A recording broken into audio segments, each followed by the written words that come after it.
Okay, good afternoon, everybody. Holidays are upon us. All right, so today, Department of Transportation Secretary Pete Buttigieg and FAA Administrator Mike Whitaker held a press conference at Ronald Reagan Washington National Airport to preview what travelers can expect when flying this holiday season. While we don't control the weather, obviously, and that that can have significant impacts on air travel, right? We saw record travel demand during Thanksgiving with cancellation at less than 0.5%, or 0.5%.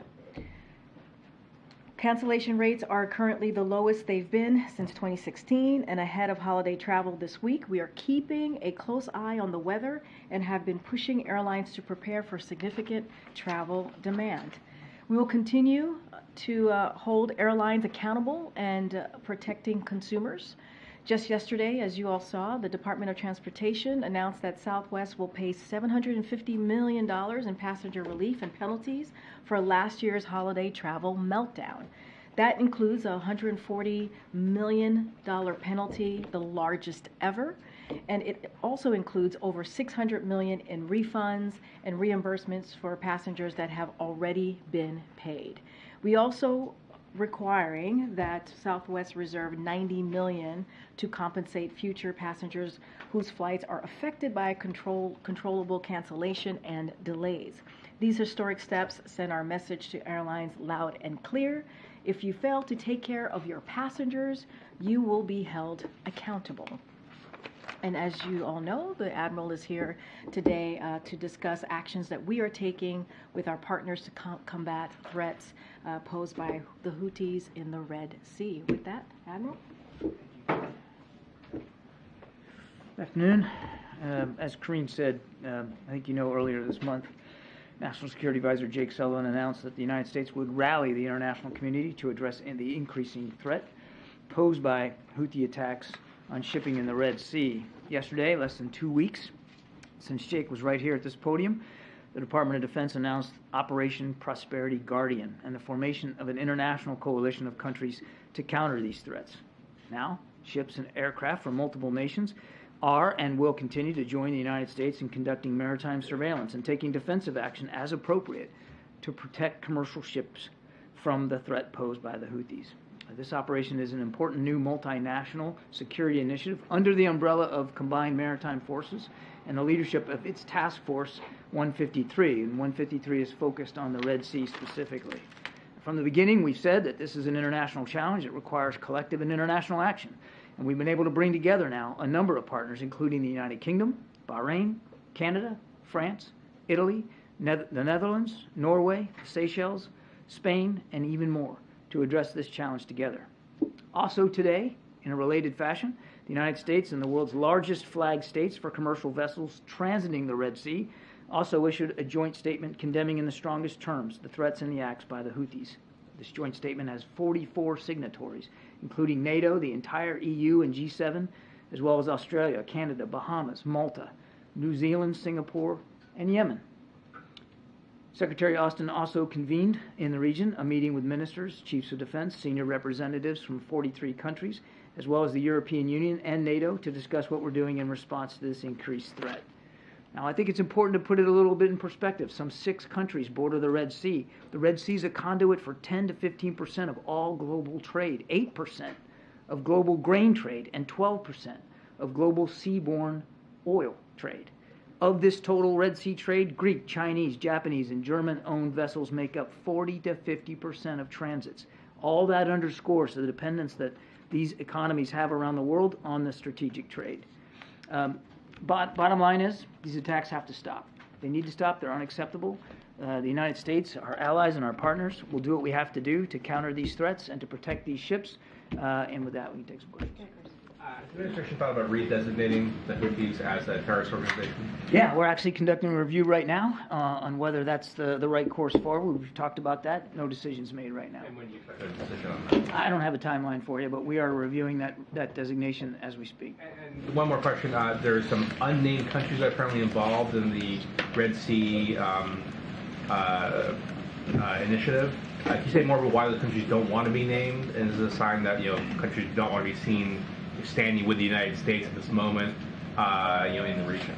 There are some nations that have agreed to participate and to be a part of this, but they get to decide. They're sovereign nations. They get to decide how public they want that to be, and I'll leave it up to them to be able to describe it one way or another. Since because not all want to become public, I doubt you're going to get much more out of them. And the last thing, given the countries want to be unnamed while participating in this U.S. Initiative, and is the administration concerned about the United States' isolation on the international stage when it comes to the conflict in the Middle East, also given the Security Council vote that's coming up as well? I mean, well, I won't get ahead of this vote that's coming up here. We're still working through the modalities of that. But I mean, 44 signatories on this joint statement.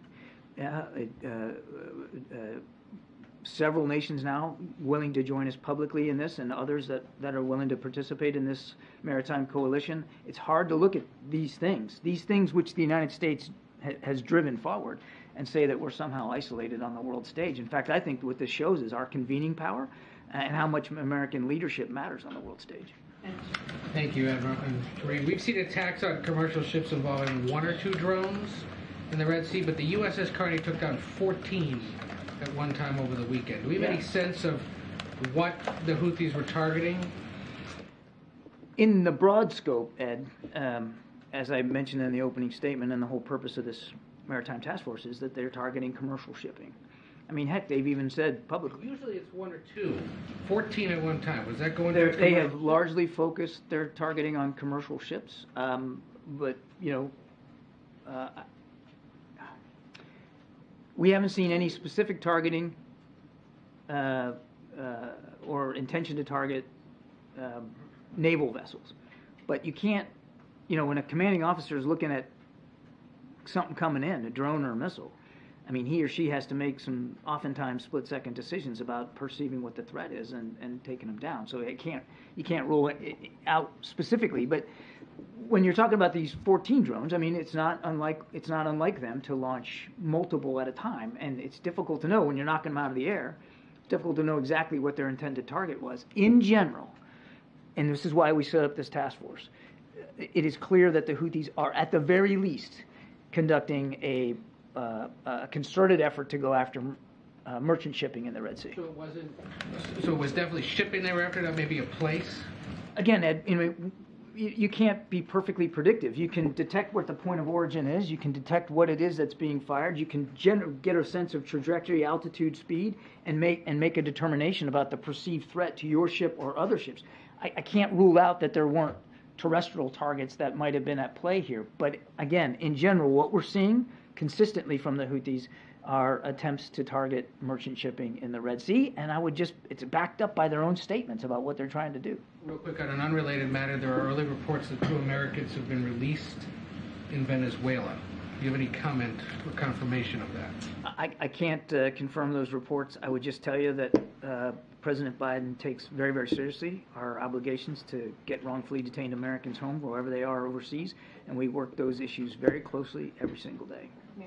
Thank you. The Houthis have made it pretty clear they don't care about this multinational task force. They don't care how many ships we park out there. It's not going to deter them. So is this really going to do the trick? Are you seeing any signs that this is actually going to deter them, or is it time to consider taking military action? Well, now it just started, didn't it? And there's going to be a whole lot of hardware in the Red Sea now, naval hardware, not just from the United States, but other ships from other nations, to counter these threats. So let's see where it goes. I mean, it's up and running now. We hope it gets stronger and we're able to add additional countries and additional capabilities to it. I'm certainly not going to telegraph any punches one way or the other.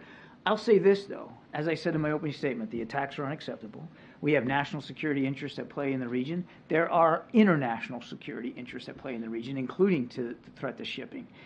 We take those responsibilities seriously. We're going to continue to do what we can to protect them. So when they say even if America succeeds in mobilizing the entire world, our operations will not stop unless the genocide in Gaza stops, you think that they will actually change their mind because of this? That's a great question for the Houthis. What I can tell you is we are not going to stop protecting our national security interest in the region. Thank you. Can you talk specifically about why Saudi Arabia and the UAE are not part of this multi-country coalition? I would let every nation who is a member, whether they want it acknowledged or not, speak for themselves. Does the U.S. want them and other Arab countries to participate? It's a coalition of the willing, and each nation has to decide for itself whether it's going to participate and under what circumstances. We respect that. The whole idea here is protecting sovereign assets and sovereign rights, and that's what we're doing here. Have the Saudis and the UAE had any conversations with the U.S. telling them they will participate if the U.S. backs a ceasefire? I'm not going to go through diplomatic conversations and details one way or another. Both countries are significant partners of the United States on a range of issues across the region. Again, they should speak to their level of participation. I have one on Herzog's comments about them being ready for another humanitarian pause in Gaza so hostages can be recovered. As far as you can tell, how many more American hostages remain held by Hamas, and does a Herzog comment suggest a pause and hostage release are imminent? As far as we can tell, and I'll caveat this as I have many times, our knowledge is not perfect, but we think there's still about 8 Americans that are still being held hostage, with some 140 total that we believe Hamas and other groups hold. I don't have an update for you on the progress of talks to try to get another humanitarian pause in place so that we can get hostages out. We continue to work this literally by the hour. Nadia. Thank you, Karine. Pope Francis suggested that Israel is using terrorism tactic after 2 Christian Palestinian women were shot dead by the sniper in a Gaza church.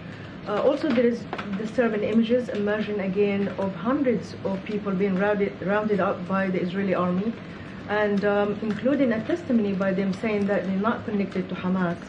Do you raise these things with the Israelis, and can you consider them as serious incidents? Because obviously, to round up hundreds of men means that a senior commander has to take a decision. In the aggregate, we have and will continue to have conversations with our Israeli counterparts about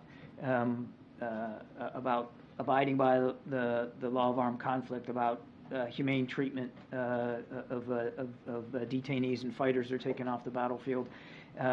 They understand those responsibilities, but yes, we continue to raise that with them. And as I said yesterday, we have specifically asked questions about this shooting at the church. One more question. A major Israeli newspaper, Yedionot Haronot, headline is how John Kirby became one of Israeli leading spokespeople. Is that okay with you to being portrayed as a spokesperson for a foreign country, even if this country is an ally of yours? I'm a spokesperson for the National Security Council and for President Biden on national security issues. Admiral, is the U.S. seeking China's help in deterring these attacks? Again, every nation has to decide for itself, Gabe, to what degree it wants to counter the Houthi attacks. And I think where China could be helpful, quite frankly, is more with the influence that we know they have in Tehran, the conversations that they can have with the supreme leader. And we have in the past, and we continue to encourage the Chinese to use that influence, use those conversations, to lean on the supreme leader and Iran to stop their support for the Houthis. Speaking of Tehran, has the U.S.'s assessment of Iran's direct involvement or any direct involvement in any of these attacks changed? All I can tell you is what I've said before. I mean, they are certainly providing the means, the tools, the capabilities, the weapons through which the Houthis are conducting these attacks. The Houthis may be pulling the trigger, but as I've said, Iran's giving them the guns. And one last question, Admiral. We're about to hit a milestone of 20,000 Palestinians killed, according to the Hamas-run health ministry. I know the president before said that he didn't always trust those numbers, but does the U.S. believe that we're about to hit that milestone, 20,000 Palestinians killed? Difficult to have a great fingertip feel on the exact figures. That said, we know that many, many thousands of innocent people in Israel and in Gaza have been killed and or wounded by the conflict. We don't want to see this. We don't want to see conflict go on one more day, and it could end today if Hamas would surrender those responsible, get rid of the hostages, or release the hostages. Sorry, and immediately lay down their arms. That's what needs to happen here. I know you said a minute ago that you didn't want to get ahead of the Security Council vote. Does that mean the U.S. is still determining how it will vote on this resolution? We're still working through the modalities of the resolution. That's how I'll leave it. Can you say broadly what the U.S. hopes to accomplish at the UN through this resolution? Again, I don't want to get ahead of a resolution that hasn't been voted on yet, Kevin. We're still working through the modalities of that. It's important for us that the rest of the world understand what's at stake here, and what Hamas did on the 7th of October, and how Israel has a right to defend itself against those threats. Okay. You talked a minute ago about the support that the U.S. has seen from its allies in terms of the Red Sea. At the same time, over the weekend, we heard the UK and Germany come out in support of what they called a sustainable ceasefire. That's similar language that we've heard from Canada, Australia, New Zealand. We've heard France call for an immediate and durable ceasefire. The president is someone who came into office talking about restoring alliances, the importance of being on the same page as our global partners. Is he at all concerned that there's a risk that the U.S. seems out of step on this particular issue with some of its closest allies? No, as a matter of fact, as I said, across the board, we're seeing how important American leadership is on the world stage here. Every nation can speak for itself, but France and the United Kingdom are terrific, close allies and friends. That's not going to change. And as I've said before, again, I can't speak to the nuances in what they've said. What we've said is we don't support a permanent ceasefire at this time. It would simply validate what Hamas did on the 7th of October. It would leave them in power in Gaza, which is unacceptable to us and to our Israeli friends. And, of course, it would give them a much longer timeline to prepare and plan additional attacks. We do support smaller, more localized, more targeted humanitarian pauses to get hostages out and to get more aid in. Okay, just a couple more. Go ahead, Jane. Jane? Thank you. Thank you, Karine. Can hear you? I have two questions. North Korean Kim Jong-un's recently series of ballistic missile launches and meeting with Russia, China, and North Korea's foreign ministers. How do you view all of this? We have seen a growing desire by Russia and China, certainly, but to some degree, including North Korea, to increase and improve their communications with one another. These are three nation states which bristle at the rules-based order that the United States and our allies and partners have helped stabilize here and put in place since the end of the Cold War. We still believe that rules-based order matters, and that there are certain nations that would like to act in ways inimical to that order. That's why the president has, for his part, worked to shore up our alliances and partnerships in the Indo-Pacific to a degree that we've not seen at all in so many recent years, and to improve and deepen our security cooperation with the Republic of Korea and with Japan. I mean, Jake was just out there in Seoul, as you know, talking to his counterparts in both countries. So we're comfortable that we're moving that process forward. Kim Jong-un criticized the United States, South Korea, Japan missile warning information sharing, and Kim Jong-un threatened to attack the United States with nuclear weapons if the Washington decided wrong direction. How will you react to this? I'm not going to get into a hypothetical. Jenny, you and I have talked about this a gabillion times. We take our responsibilities seriously to our allies, Japan and the Republic of Korea. We recognize the growing threat that Kim Jong-un and his regime present to the region, and that's why, as I said, we're doing everything we can to revitalize those alliances and partnerships. We've added military capabilities to the region, including intelligence collection capabilities, and that's not going to change. Look, we've said before, we would be willing to sit down with Kim Jong-un without preconditions to start to talk about the denuclearization of the peninsula. That remains the case today. He hasn't been able or willing to take us up on that offer. John, it's been a few days since Putin said Russia wants to reach an agreement on the return of my colleague Evan Gerskovich as well as Paul Whelan. Has that led to any uptick in the number of calls, conversations between the administration and Russia? And is there any updated outlook from the administration on whether their release may be secured in the next few weeks or in the near term? Well, with the caveat that I won't talk about the specifics of negotiations lest I say something here publicly that could put them at risk. We have made a serious proposal for Evan and Paul recently, which was rebuffed by the Russians, regardless of what Mr. Putin says. Just isn't true. They actually did rebuff it, and we haven't given up. We haven't stopped working on it, and I can tell you that we are working very, very hard to see if there's another avenue that we can approach, another option that we can pursue that can maybe get both of those men home with their families where they belong. Christina? Thank you. Admiral, the president's support for Israel, the position on Israel seems to be losing him support among Americans as well. Could it be a messaging problem that they just don't understand the importance of supporting Israel? Well, I can't speak for every American citizen. I can tell you just a couple of things. The president doesn't make national security decisions based on polls. He makes it based on principles. And there are some core principles that are at stake here. Of course, Israel's right to exist as a nation and to defend their citizens against attacks like that happened on the 7th of October. He knows that there are strong feelings on all sides here, and he appreciates that. He respects that. And our team has been in touch with communities all over the country about those feelings, about those concerns. We do take that seriously.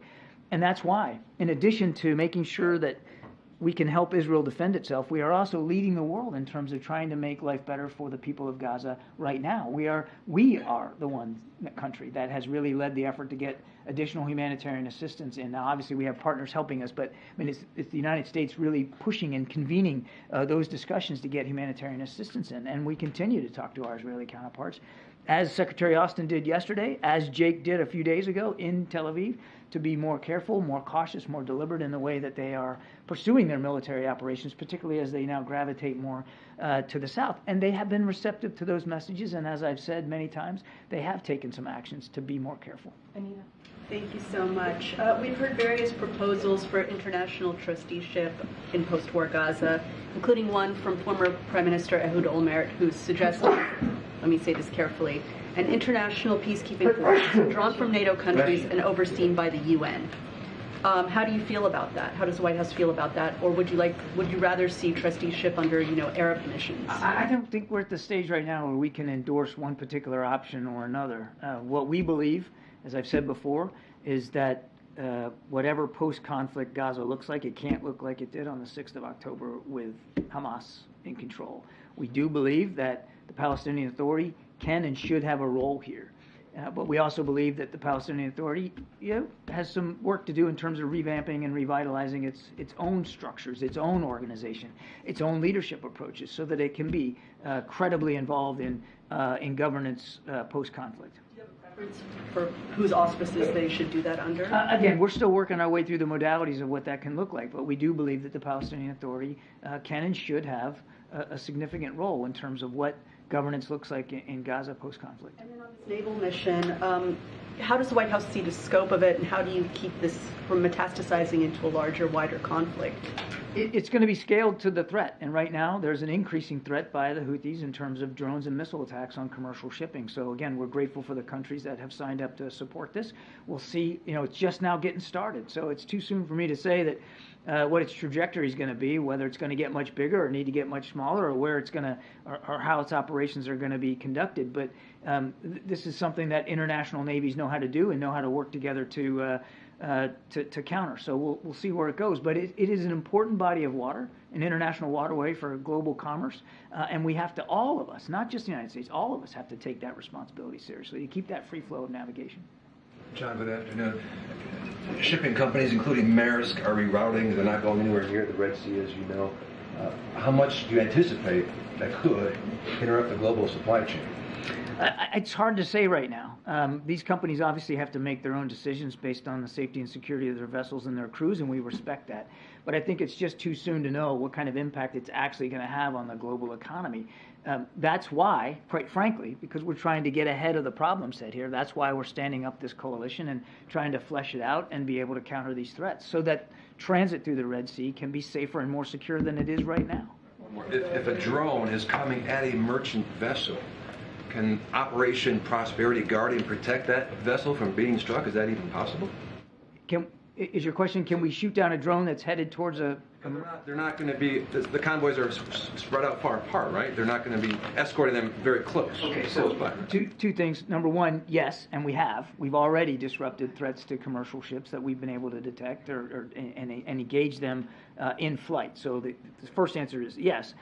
Secondly, and I know I got to get going here, but this isn't about You shouldn't think about this in terms of World War II aggregating of fleets. I mean, these vessels will be operating as one unit as part of a task force, but they will be placed in the Red Sea as appropriate to the presence of commercial vessels and as appropriate to the threat coming out of Yemen. And so the great thing about ships is they move around, and they'll move around as appropriate. On the Ukraine funding, you said yesterday the White House hopes to send one more aid package to Ukraine before the end of the year, but at that point, the U.S. will have used up the remaining funds to replenish the stockpiles.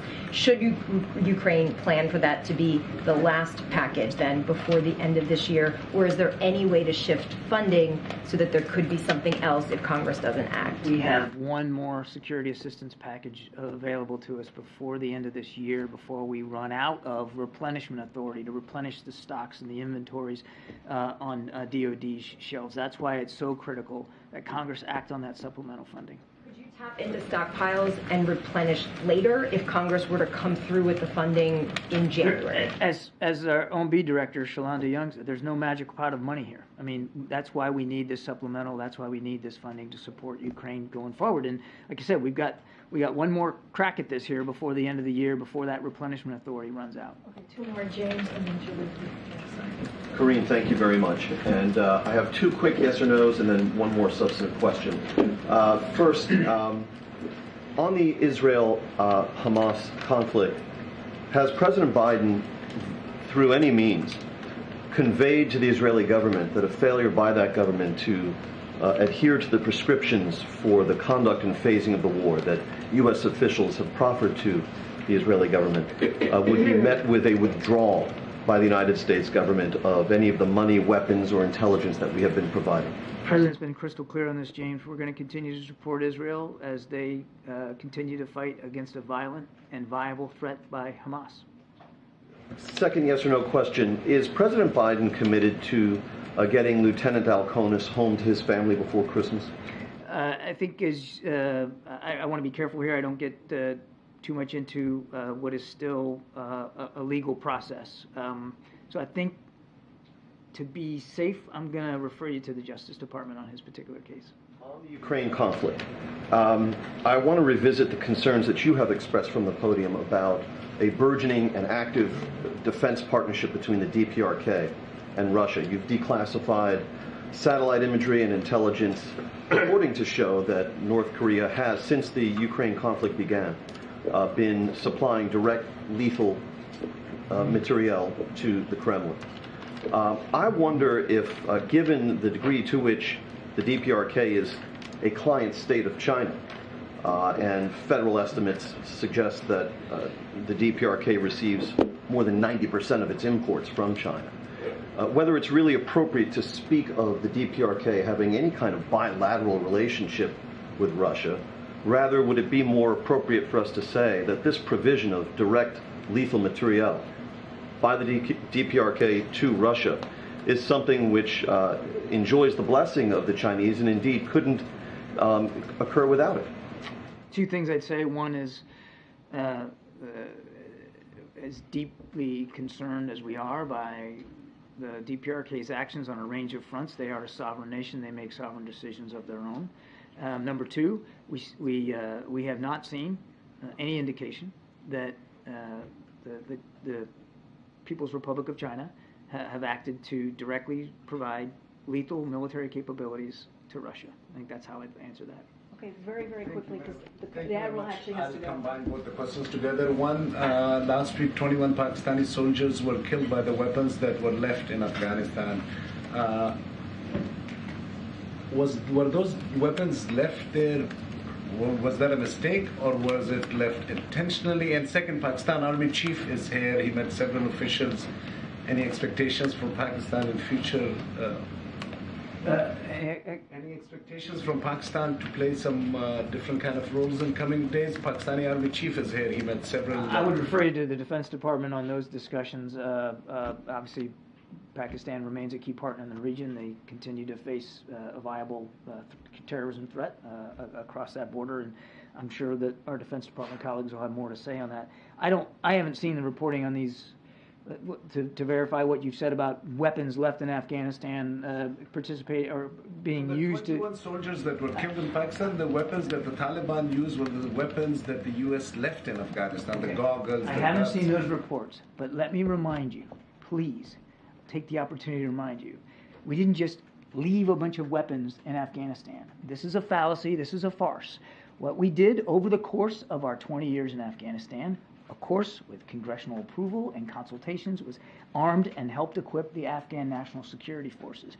Now, and as we have said time and time again, that as the Taliban made advances, those Afghan National Security Forces, many of them decided not to fight, but yet to lay down their arms and leave. But the arms that you're talking about, and again, I can't verify these specific reports, belong to the Afghan National Security Forces. That's what was left behind, not that the United States just walked away and abandoned a bunch of weapons in a pile in Afghanistan. That's just simply not historically accurate.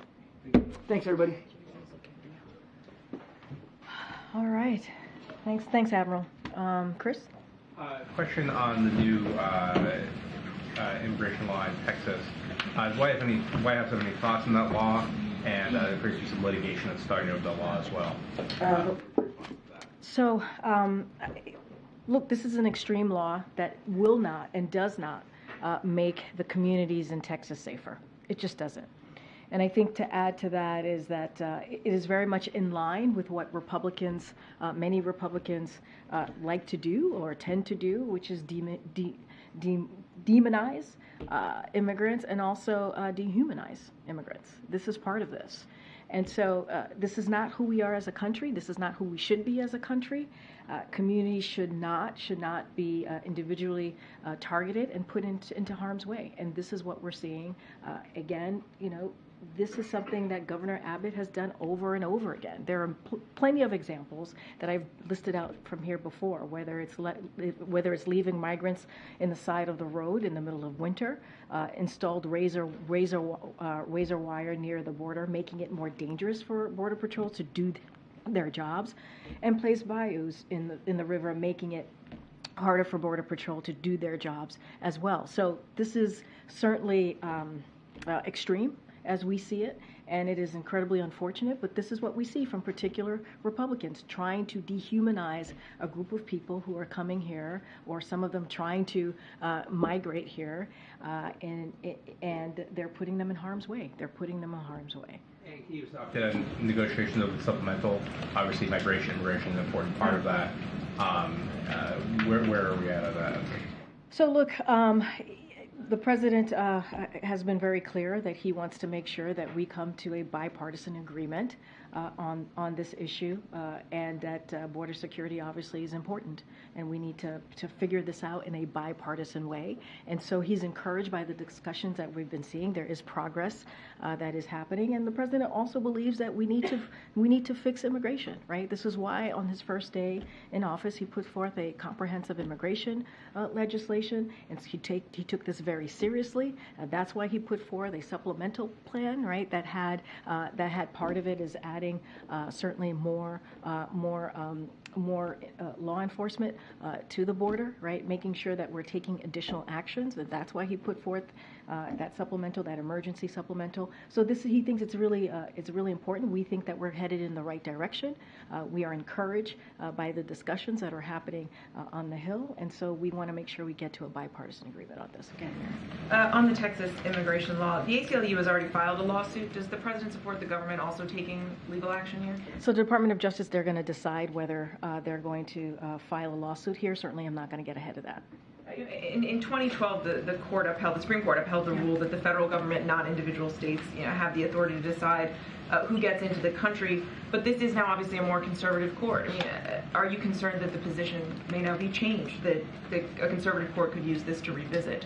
I mean, look, I can't speak to the conservative court. You said it in your question to me, which is like the federal court, not individual state, is in charge of determining how and when to remove non-citizens for violating immigration laws. That is where that sits, and that's where that belongs. And look, as you just stated, in 2012 it happened, and it was struck down, right? The court struck that down. As far as what's going to happen next, the DOJ, Department of Justice, certainly is going to make that decision. I'm not going to get ahead of it, but there is precedent. It was struck down. I can't speak for this current court, but what I can say is, and what I said at the top when I was asked this question by Chris, is the law is incredibly extreme, and it does not make communities in Texas safer. It just does not. It dehumanizes, which is what Republicans tend to do. Certain Republicans tend to do is dehumanize immigrants and also demonize them, and that's what we're seeing here.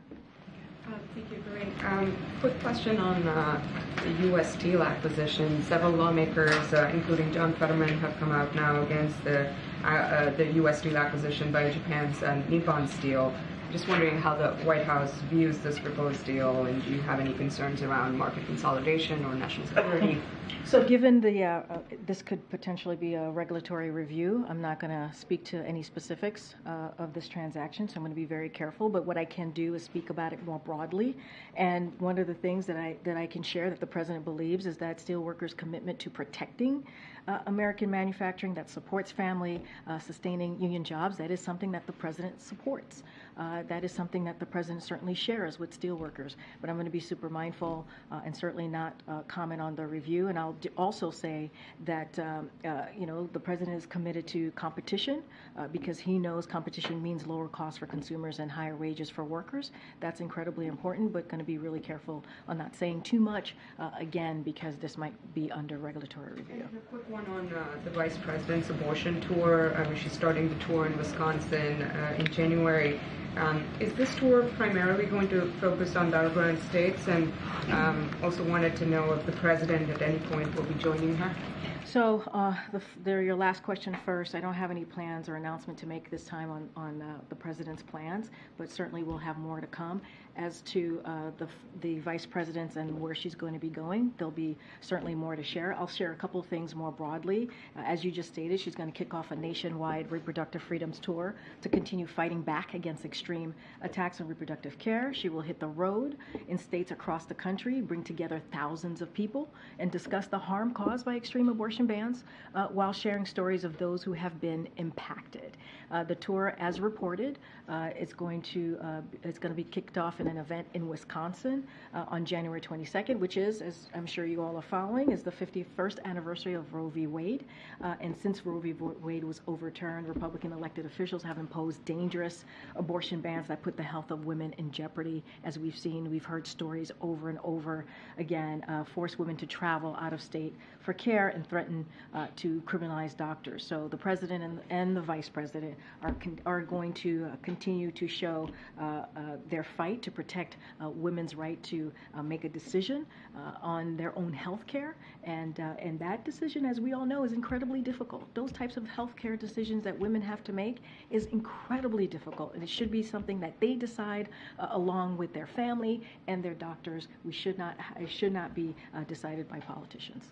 Kevin. Hundreds of Jewish facilities reported receiving false bomb threats over the weekend. The FBI has said that they appear coordinated and could have originated outside of the United States. Has the President been briefed on these threats?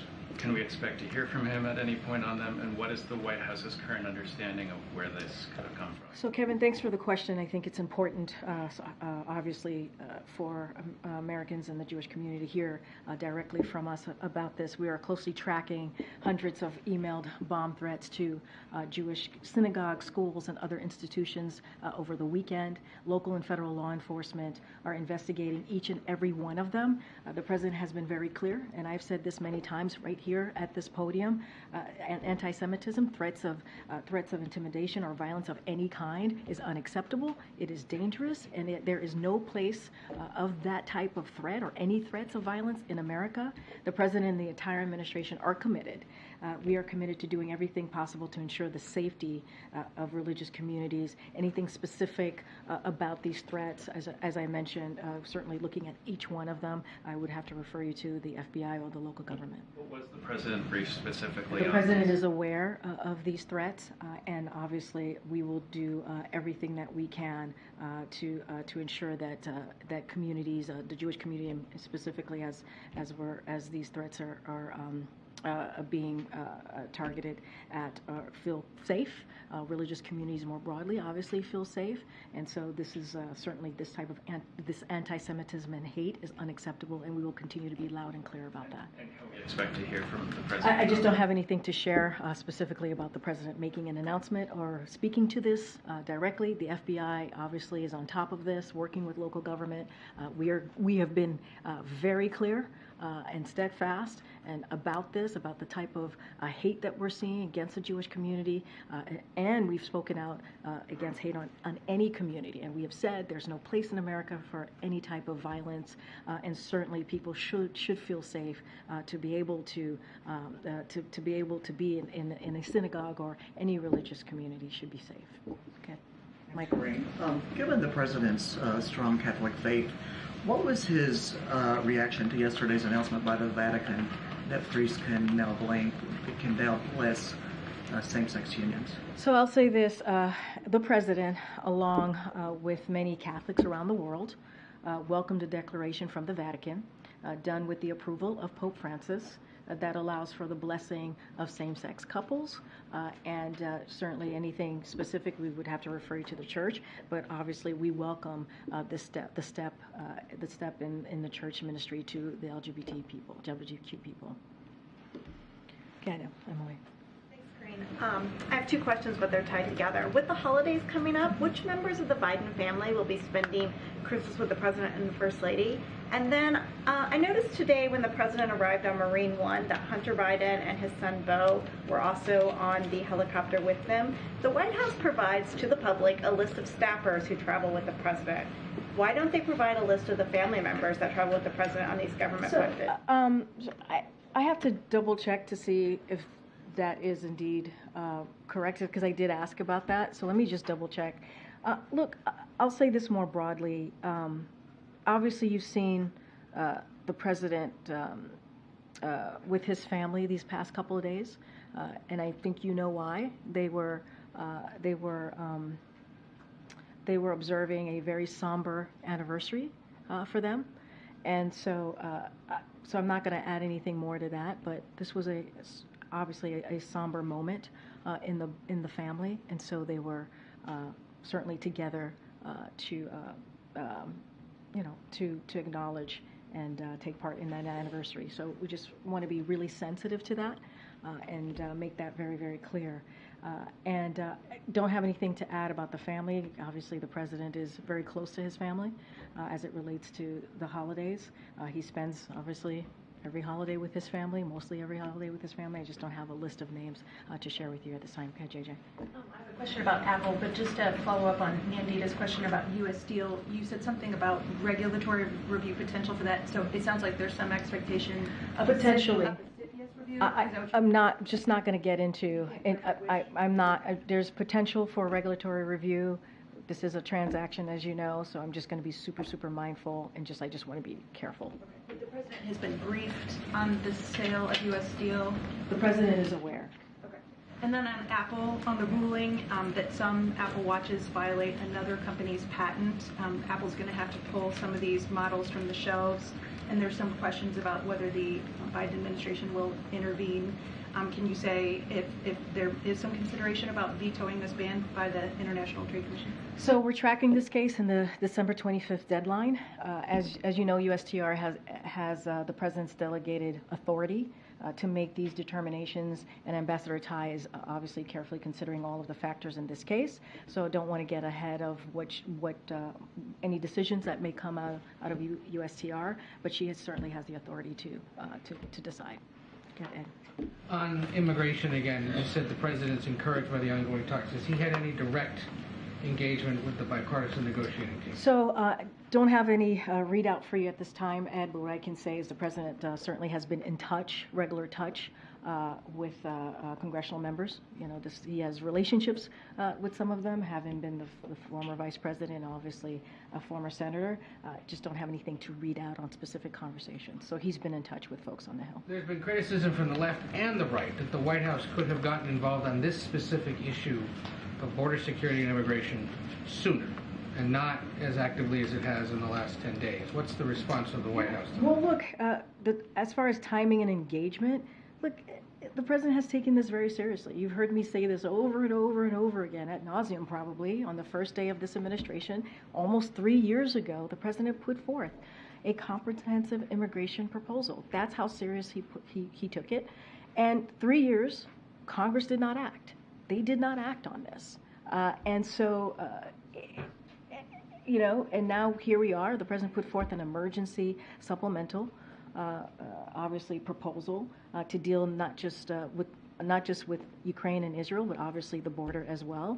And they've just let this process languish for 3 years. And so, and the Republicans, they completely got in the way, opposed the record funding that we have asked for. If anything, they asked for cuts of 2,000 Border Patrol. They've done everything that they can to get in the way of the president actually wanting to address this issue that we're seeing at the border. So this is something, his first piece of legislation was dealing with the broken system that we're seeing in the immigration system. The criticism is less about the last 3 years and more about the last 2 months. Since that emergency supplemental was submitted, there was virtually no conversation between the White House and Congress about moving it, but more specifically about that aspect of it, the border security aspect, until word came about a week and a half ago now that the White House is willing to play ball on changes to asylum and other things. Well, I'm not going to get to the specific of what's being discussed here. I'm just not going to negotiate from the podium, obviously. But I take offense, and I think the president does too, in saying that we haven't taken this seriously. When you put your first piece of legislation is on immigration to fix the broken system, that is taking it very seriously. When you put out an emergency supplemental, which we put out weeks ago, that has the border, funding for the border, we take that very seriously. And then you have Congress, they put forward H.R. 2. They continue to get in the way, Republicans, to be more clear, on actually doing what the president is asking for, getting some record funding, making sure the law enforcement, CBP at the border, have what they need to deal with what's going on at the border. And so he's taken it seriously. Almost 3 years that we put forth this comprehensive piece of legislation on immigration. Again, on a system that has been broken for decades. Go ahead, Kate. Karine, does the White House regret linking border funding and Ukraine aid? No, not at all. This is emergency funding. This is much needed funding.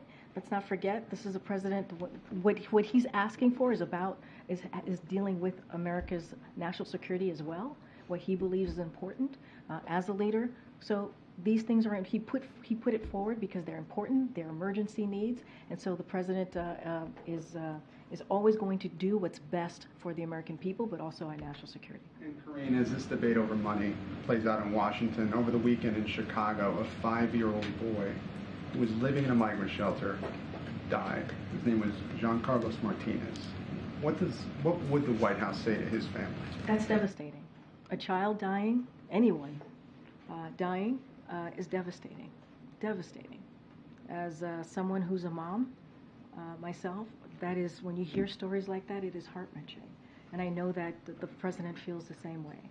This is why we have taken this very seriously from day one when it comes to dealing with a broken immigration system. This is why the first piece of legislation that the president put forth was on immigration and doing everything that we can in a comprehensive way to deal with it. Our hearts go out to the young, this little boy's family. I can't even imagine what they're going through. I don't want to imagine what they're going through, but our hearts go to them, out to them. Some of the local officials in Chicago have gone so far as to blame the Texas governor for busing migrants into Chicago and have said that policy has led to situations like this one with a young boy. Does the White House share that view? So I'm not going to go into specific cases from here. We've always been very clear, and you heard me at the top, the first question that I got, that we believe that Governor Abbott's policies and his political stunts are not safe. They're not safe for the Texas communities and our CBP, our law enforcement on the ground who are trying to do their work. They put them in harm's way, and they dehumanize and demonize immigrants.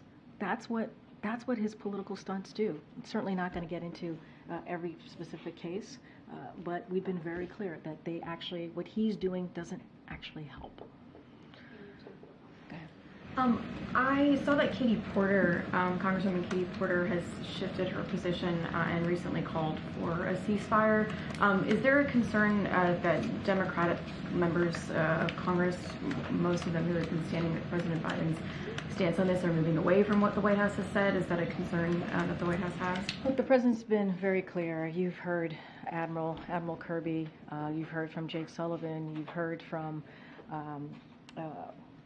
Secretary Austin, who's now in the region, and we've been very clear that we do not believe a ceasefire at this time, or ceasefire is going to is the right way to go. We believe in humanitarian pauses, right, in order to make sure that we get humanitarian aid and get hostages out and home to their families, and that's what we've been pushing for. That's what we've been talking to regional partners about, and you know, in our minds, Hamas is a terrorist organization.